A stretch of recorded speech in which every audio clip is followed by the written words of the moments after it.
On a cold November evening, the lifeless body of Ryan Jacobs, an 18-year-old high school graduate, was discovered deep in the woods near Willow Creek. His face was bruised, his hands were stained with blood, and his skull was shattered. Nearby, authorities found a broken wristwatch, a woman's scarf, and a trail of footprints leading away from the scene. As the investigation began, the trail pointed to an unexpected suspect, Elaine Jacobs, Ryan's 50-year-old stepmother. Rumors of an illicit relationship between Elaine and Ryan had already started circulating, leaving both detectives and the local community in shock. What had caused such a scandalous and tragic turn of events? Elaine sat on her front porch, her expression a mask of sorrow, as reporters camped outside. To the outside world, she was a grieving stepmother, mourning the loss of a young man she raised for 5 years after marrying his father, Richard. But beneath the grief, there was something more: fear. Elaine wasn't mourning like others. She was unraveling. As detectives began their inquiry, she knew they would soon uncover the truth. Her mind drifted back to the first time she and Ryan had connected, to the spark that ignited everything, eventually leading to this devastating tragedy. 5 years earlier, Elaine Jacobs had entered Ryan's life as the second wife of his father, Richard Jacobs, a wealthy businessman and widower who was desperately seeking companionship after the death of his first wife. Elaine, with her warm smile and nurturing nature, seemed to be the perfect match for Ryan. But the reality was far from ideal. At 13, Ryan was still grieving his mother and saw Elaine as an intruder. He avoided her at first, leaving the room whenever she entered and barely acknowledging her efforts to connect. Elaine tried everything to win him over, baking his favorite cookies, offering help with school projects, and cheering him on at his basketball games. Slowly but surely, Ryan began to soften. By the time he turned 17, Elaine had become more than just his father's wife. She was the closest thing he had to a confidante. She celebrated his victories and comforted him through his failures when Richard was too busy. But as their bond deepened, so did the complexity of their relationship. Ryan's gaze lingered longer than it should, his compliments grew bolder, and the attention neither of them acknowledged began to simmer. Neither of them realized just how explosive that connection would become. The shift in their relationship started subtly, almost imperceptibly. One evening, as Elaine helped Ryan with a history project in the living room, they sat close together, their laughter echoing through the otherwise quiet house. Ryan made a self-deprecating joke about his handwriting, and Elaine leaned over to tease him, brushing his hand as she reached for the notebook. For a brief moment, their eyes met, and something unspoken passed between them. Elaine dismissed it as a fleeting, harmless moment. But that night, as she lay in bed, the memory replayed in her mind. For Ryan, it was different. That small gesture ignited something in him. He began seeking Elaine's company more intentionally, hanging around the kitchen while she cooked, helping her with errands without being asked. "You're the only one who gets me," he confessed one day, his voice filled with both admiration and longing. Elaine smiled, but unease settled in.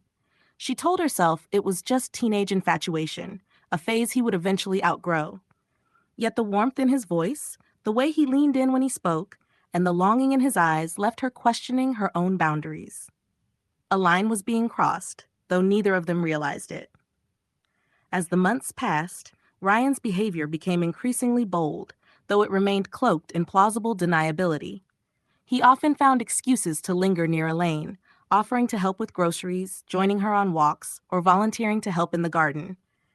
"You shouldn't have to do all this alone," he would say, his boyish grin disarming. His compliments, which began innocently enough, remarks about her cooking or her kindness, soon ventured into forbidden territory. "You look amazing in that dress," he said one evening, his voice low. Elaine brushed it off with a laugh, pretending not to notice how his eyes lingered on her. One evening, after Richard had left on yet another business trip, Ryan joined Elaine in the kitchen. They shared a bottle of wine, a ritual Elaine typically reserved for unwinding after long days. Ryan had just turned 18, and Elaine reasoned that it wasn't inappropriate. As the night wore on, Ryan leaned against the counter, watching her intently. "You know," he began, his tone serious, "you're the most beautiful woman I've ever met." Elaine froze, her pulse quickening. She forced a laugh and dismissed his comment, but her hands trembled as she cleaned up. That night, as she lay awake, his words echoed in her mind, leaving her with a mix of flattery and fear. The line between flirtation and something deeper had blurred. On a rainy Friday night, Ryan had stayed home while his friends went to a party. Elaine found him in the living room, flipping through channels. She joined him, offering popcorn and a movie to pass the time. As the storm outside grew louder, they moved closer on the couch, sharing blankets and laughing at old comedies. A particularly funny scene had Elaine leaning into Ryan, her laughter mingling with his. Without thinking, she rested her hand on his knee. Ryan turned to her, his expression unreadable. "Elaine," he said softly, "why do you always downplay how amazing you are?" Before she could respond, he reached out, tucking a loose strand of hair behind her ear. His touch sent a jolt through her, and for a moment, the world seemed to pause. Slowly, he leaned in, his lips brushing hers. Elaine pulled back abruptly, her breath ragged. "We can't," she whispered, her voice trembling. Ryan's eyes searched hers, full of both longing and defiance. She stood and fled to her room, locking the door behind her, but the kiss lingered, leaving her questioning whether she could resist him, and whether she even wanted to. The days following the kiss were filled with tension. Elaine avoided Ryan, burying herself in chores and errands, but Ryan was relentless, leaving her notes on the counter and sending texts that blurred the line between apology and seduction. One day, while she was folding laundry, he cornered her in the hallway. "You can't pretend this didn't happen," he said, his voice firm but pleading. "You feel it too." Elaine tried to push past him, but Ryan gently grabbed her hand. "I need you," he said, his voice trembling, breaking through Elaine's resolve. That night, after Richard left for another trip, Elaine's defenses crumbled. Ryan approached her once more, and this time she didn't pull away when he kissed her. What started as a tentative embrace quickly escalated into something more intense. Their affair began with secret kisses stolen in the kitchen and late-night meetings in the living room. As Richard's absences became more frequent, their encounters grew bolder, fueled by the thrill of their secrecy. Elaine convinced herself it was only a temporary diversion, a way to feel alive in an otherwise stagnant marriage. But for Ryan, it was something more profound. He believed it was love, a love he hoped could endure despite the odds. Their secret relationship became more reckless over time. Ryan grew increasingly daring, finding ways to touch Elaine even when Richard was nearby, his hand brushing against hers at dinner, a lingering gaze from across the room. It was a dangerous game that left Elaine both excited and terrified. Neighbors began to notice their closeness, and whispers circulated at local gatherings. "Ryan seems unusually attached to his stepmother," one nosy neighbor remarked at a barbecue. Elaine overheard and nearly dropped her plate, her face flushing with guilt. Ryan, however, appeared unfazed, and if anything, the attention seemed to embolden him. He began skipping plans with his friends, opting instead to spend more time with Elaine, who, in turn, grew increasingly nervous about their mounting recklessness. "You need to act normal," Elaine warned him one evening after a neighbor commented on how often he stayed home with her. "Normal?" Ryan scoffed. "You mean I should pretend I don't feel this way about you?" His possessiveness unsettled Elaine, but she couldn't bring herself to end things. For the first time in years, she felt desired, seen, and yet deep down, she knew their affair was spiraling out of control, and it was only a matter of time before someone uncovered the truth. Elaine's carefully maintained facade began to crack under the pressure of guilt and paranoia. Though often absent, Richard started noticing her erratic behavior. "You seem distracted lately," he remarked one evening during dinner, his brow furrowed. Elaine forced a smile, mumbling something about work stress, though her heart pounded. Ryan, on the other hand, remained indifferent to the danger their situation posed. His infatuation with Elaine grew obsessive. He would linger too long when Richard was in the next room, whispering things like, "I don't care if he finds out." One night, Elaine awoke to find Ryan standing in her bedroom doorway, his silhouette outlined by the faint hallway light. "What are you doing here?" she hissed, panic rising in her voice. "I couldn't sleep," he replied, stepping closer. Elaine shoved him back toward the hallway, terrified Richard might wake. "You have to stop this," she whispered urgently. But Ryan merely smiled. You can't keep pretending we're not meant to be together, he said before slipping away. Elaine locked the door behind him, her hands trembling. In that moment, she realized just how dangerous Ryan's obsession had become, and she was losing control of the situation. Elaine tried to distance herself from Ryan, but he refused to let her go. One afternoon, as she was gardening, Ryan approached her with determination in his eyes. "Why are you avoiding me?" he demanded. Elaine wiped her hands on her apron, trying to steady her nerves. "This has to stop, Ryan," she said firmly. "It's wrong, and someone's going to get hurt." Ryan's expression darkened. "You don't mean that," he said, his voice a mixture of anger and disbelief. "You're just scared." Elaine shook her head, stepping back. "I'm ending this," she said, her voice resolute. Ryan's reaction was explosive. "You can't just throw me away like this," he shouted, his voice echoing across the yard. Elaine glanced around, worried that the neighbors might hear. She tried to calm him down, but Ryan stormed off, slamming the gate behind him. Later that evening, he texted her, pleading for one last chance to talk. Against her better judgment, she agreed to meet him in the woods near their home. "It's the only place we won't be seen," he insisted. Elaine hesitated, but ultimately relented, unaware that this decision would seal both their fates. Elaine arrived at the woods just as the sun began to set. Ryan was already there, pacing anxiously. "You didn't have to yell at me earlier," she began, trying to maintain composure. Ryan turned toward her, his face a mixture of frustration and desperation. "I don't understand why you're doing this," he said, his voice cracking. "We were happy. I know you feel the same way I do." Elaine shook her head, tears welling in her eyes. "Ryan, this isn't love. It's a mistake, and it has to end before it ruins both our lives." Ryan grabbed her arms, his grip firm yet not painful. "I can't lose you," he whispered, his eyes searching hers. Elaine pulled away, taking a step back. "You have to let me go," she said, her voice breaking. Ryan's face twisted with a mix of emotions, anger, heartbreak, and betrayal. "If you walk away, you'll regret it," he said, his tone darkening. Elaine turned to leave, but didn't get far before she heard someone approaching. She spun around, startled to find Jason, Richard's 20-year-old nephew, standing in the shadows. "What's going on here?" Jason asked, his voice tense.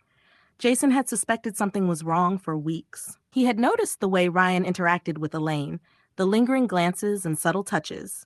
That evening, he followed Elaine into the woods, determined to confront her. "What are you doing here with him, Jason?" he demanded, his tone icy.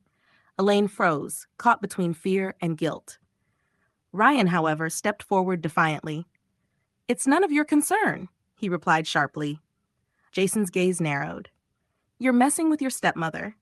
Do you have any idea how twisted that is?" Ryan lunged at Jason, his fists clenched. "You don't know anything about us?" he yelled. The two of them began to struggle, their fight quickly intensifying. Elaine screamed at them to stop, but her voice was drowned by the sounds of their violent clash. In the heat of the moment, Jason landed a heavy blow to Ryan's temple. Ryan staggered back, tripped over a tree root, and fell hard to the ground. He didn't rise again. Elaine rushed to his side, shaking him, but he remained unresponsive. Jason stood frozen, his hands trembling.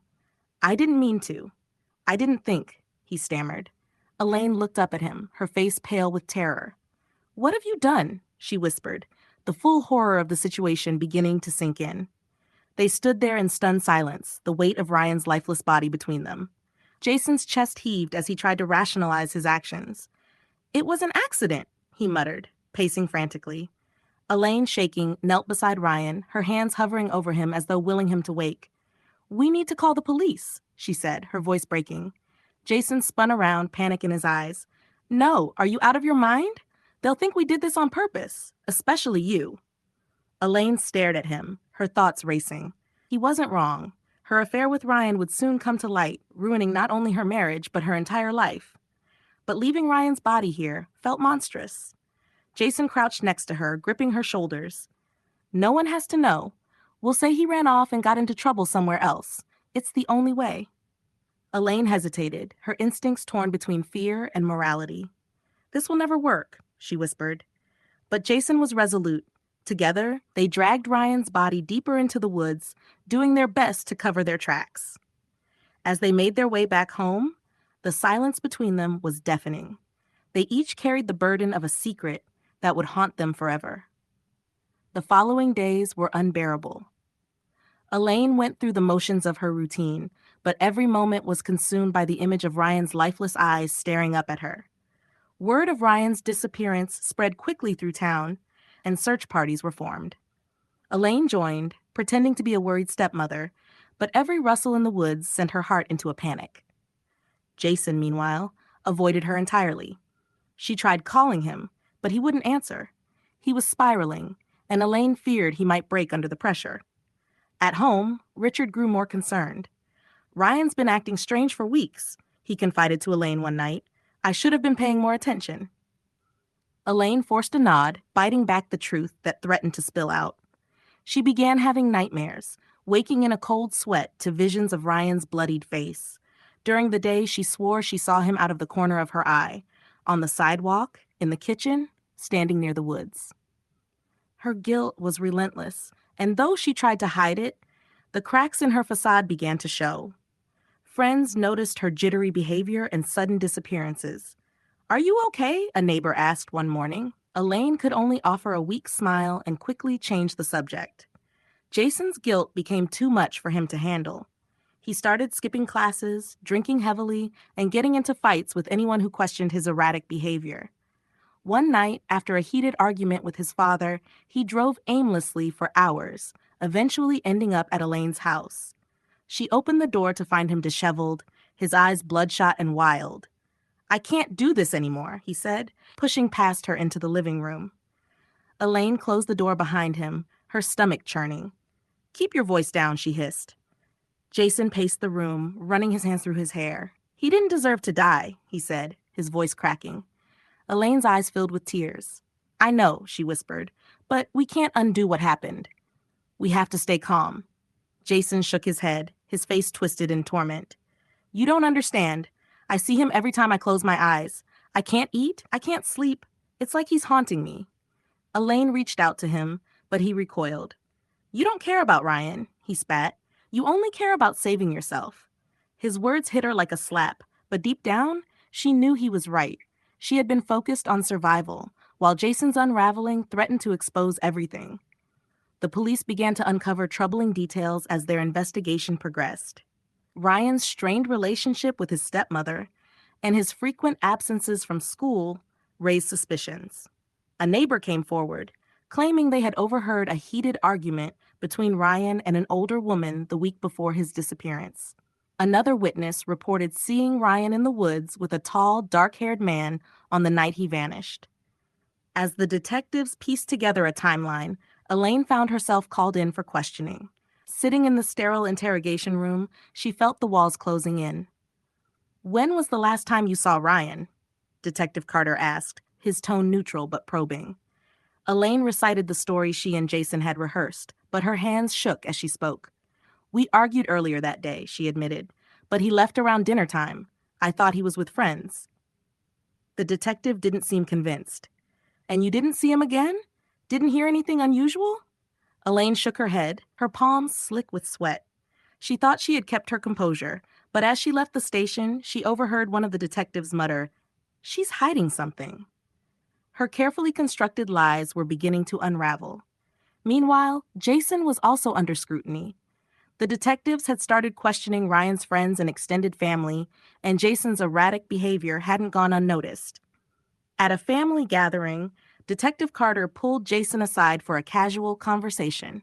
"You were close to Ryan, weren't you?" he asked, his voice laced with feigned concern. Jason nodded stiffly, his palms slick with sweat. "Yeah, he was like a little brother to me," he responded, avoiding eye contact. Detective Carter pressed on, his questions becoming more pointed. "And you didn't notice anything unusual about him recently? No arguments? No falling outs?" Jason shook his head, though cracks in his calm demeanor were becoming apparent. "No," he replied, his voice trembling slightly. "He was just Ryan, you know." The detective's gaze lingered on him as though he could see through Jason's thinly disguised anxiety. Later that night, Jason appeared at Elaine's doorstep, pale and visibly shaken. His hands quivered as he spoke. "They know," he blurted as soon as she opened the door. Elaine ushered him inside, her stomach sinking. What do you mean they know? She demanded. Jason began pacing, panic creeping into his voice. They're onto us. I can feel it. I think they know I was in the woods that night. Elaine gripped his arm, her voice low and urgent. You need to calm down. If you break, we both go down. But Jason's spiraling guilt was growing harder to control, and Elaine knew time was running out to contain the situation. The detectives had started focusing on Elaine after reviewing Ryan's phone records, which showed numerous late-night calls and messages between him and his stepmother. While the content had been erased, the pattern itself was suspicious enough to raise questions. Detective Carter decided to confront Elaine once more, this time with a sharper approach. You seemed quite close to Ryan, he began in their second meeting. Closer than most stepmothers would be. Wouldn't you agree? Elaine froze, but quickly forced a defensive smile. We were close, she admitted. He was like a son to me. I just wanted to support him. Carter pressed on. Support him by texting him at 2 in the morning? By arguing with him so loudly that neighbors noticed? Elaine's grip on the chair tightened. He was going through a rough time, she said carefully. Teenagers. They open up at odd hours. Carter leaned back, watching her closely. And yet, you didn't report him missing for hours after he didn't come home. That doesn't strike me as maternal concern. Elaine's mask began to crack. I didn't think, she started, but Carter interrupted. You didn't think, or you didn't want anyone looking too closely? As Elaine left the station, her heart raced. The detectives didn't have solid proof yet, but she could feel them closing in. At home, she found Jason waiting for her, a bottle of whiskey in hand. It's over, he slurred, his voice thick with despair. They're going to figure it out, Elaine. She grabbed the bottle from him, fear turning to anger. Not if you keep your mouth shut, she hissed. But Jason's unstable resolve terrified her. He was the weak link, and she was starting to consider just how far she was willing to go to bury the truth. Elaine knew Jason's guilt was like a ticking time bomb.